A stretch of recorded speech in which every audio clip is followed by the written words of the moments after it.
আমি প্রশ্ন তুলেছি এডিসি মামুন সাহেবকে, সেই প্রধান উপদেষ্টার বাসভবনের যে ব্যারিকেড ছিল সেটা ভাঙার যে ঘটনা, এবং লাকি আক্তারকে, সে গণজাগরণ মঞ্চের বক্তৃতা দিয়ে বাংলাদেশে হিট হওয়া লাকি আক্তারকে গ্রেফতারের দাবি তুলে বাংলাদেশের ধর্ষণ বিরোধী যে গণজোয়ার উঠেছে, সেই গণজোয়ারকে টুটি চেপে ধরা বা গণজোয়ারের মধ্যে যে ধর্ষণ বিরোধী যে সচেতনতা তৈরি হয়েছে, যে আন্দোলন তৈরি হয়েছে, এটাকে কি ভিন্ন খাতে ঘুরিয়ে দেওয়ার চেষ্টা চলছে? এবং এটার মধ্যে বৈষম্য বিরোধী ছাত্র আন্দোলনের নাম আসছে। খুব তারা হঠাৎ করেই এই লাকি ইস্যুটাতে ক্যাচ করে বসেছে। মানে লাকি ইস্যুটা এমন একটা ইস্যু করে ফেলা হয়েছে যে এটা এই ধর্ষণ বিরোধী যে মুভমেন্ট, এটাকে ছাপিয়ে গেছে। ধরেন লাকির অন্যায় আছে বা লাকির দোষ আছে, সেইটা তারা তাদের হাতে তো এখন ক্ষমতা, তারা প্রচলিত আইনে সেটার ব্যবস্থা করতে পারে। সেইটা না করে এটাকে ইস্যু বানিয়ে নানান মুভমেন্ট করছে, মধ্যরাতে মিছিল বের করছে। এখন আমাদের সামনে যে খবরটা, এই খবরটা আমাদের এই প্রশ্নটাকে আপনাদেরকে আরও শক্তভাবে করতে বাধ্য করবে কিনা। খবরে বলা হচ্ছে আজকের পত্রিকায়, ময়মনসিংহে ধর্ষণ বিরোধী মিছিলে বৈষম্য বিরোধীদের হামলা, আহত ৩। ছবি আছে বেশ কিছু আহত মানুষের। ময়মনসিংহে বাম গণতান্ত্রিক জোটের ধর্ষণ বিরোধী মিছিলে বৈষম্য বিরোধী ছাত্র আন্দোলনের মিছিল থেকে হামলার ঘটনা ঘটেছে। এতে বেশ কয়েকজন বাম কর্মী আহত হয়েছেন। বুধবার নগরীর গাঙ্গিনাপাড়ে এই ঘটনা ঘটে।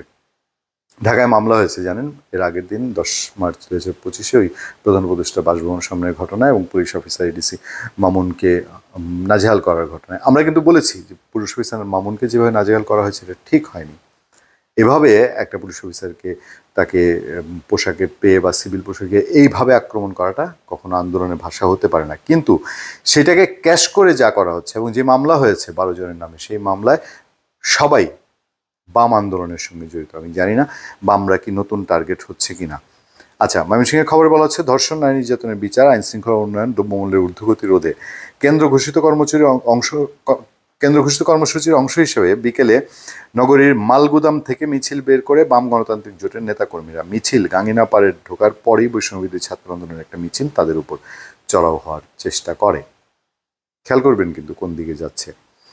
ওই সময় বৈষম্যবিরোধী আন্দোলনকারীরা বিভিন্ন উস্কানিমূলক স্লোগান দিতে থাকেন। এর কিছুক্ষণ পর তাদের সঙ্গে যুক্ত হয় ইসলামী ছাত্র আন্দোলনের একটা মিছিল। এরপর তারা নতুন বাজার মফিজউদ্দিন প্লাজার সামনে বাম জোটের নেতাকর্মীদের উপর হামলা চালায়। হামলায় আহত হন জুলাই গণঅভ্যুত্থানের সংগঠক ও সমাজতান্ত্রিক ছাত্র ফ্রন্ট জেলার আহ্বায়ক আরিফুল হাসান, সমাজতান্ত্রিক ছাত্র ফ্রন্ট বাংলাদেশ কৃষি বিশ্ববিদ্যালয় শাখার সহসভাপতি অর্ণব দাস, আনন্দমোহন কলেজের যুগ্ম আহ্বায়ক জুই প্রমুখ। হামলার পরে বাম জোট নেতাকর্মীরা আবার মিছিল বের করে।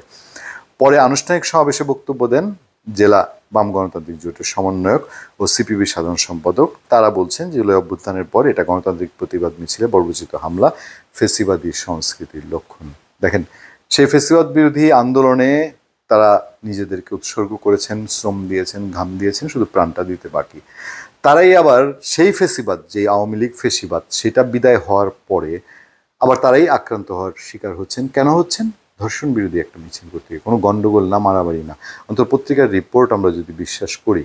আর বিশ্বাস না করলে যারা করেছেন তারা কি প্রতিবাদ জানাবেন? এখন বলা হচ্ছে বৈষম্য বিরোধী ছাত্র আন্দোলন আর নাই, এটার অস্তিত্ব নেই, সমন্বয়ক নাই। তাহলে আবার যে এইসব হচ্ছে, জাতীয় পার্টির ইফতার ভেঙে দিয়েছে বৈষম্য বিরোধী ছাত্র আন্দোলনে, এই ছায়া বৈষম্য বিরোধী ছাত্র আন্দোলনের ব্যানারটা কারা ইউজ করছে? নাকি আগের যারা ছিলেন তারা পেছন থেকে শুধু অফিসিয়ালি বলছেন নাই, কিন্তু আনঅফিসিয়ালি বজায় রেখেছেন বৈষম্য বিরোধী ছাত্র আন্দোলন? এরকম কিছু ক্লিয়ার হয়ে যাবে, সামনে সব কিছুই ক্লিয়ার হয়ে যাবে। সারা দেশে এরকম বেশ কিছু অঘটন ঘটছে। সেই ঘটনাগুলো আমরা একে একে বলি। যারা রক্ত ঘাম দিয়ে বৈষম্য বিরোধী ছাত্র আন্দোলন করেছেন, এখনও যারা নতুন পার্টি করেছেন, আপনাদের জন্যই একটা সময়ে যদি এসব প্রতিরোধ না হয়, কাল হয়ে ফিরে কিনা। ধন্যবাদ সবাইকে। ভালো থাকবেন, সুস্থ থাকবেন। সত্য, করুণা এবং সহনশীলতার সাথে আপনাদের সাথে আমি আতিক রহমান পূর্ণিয়া।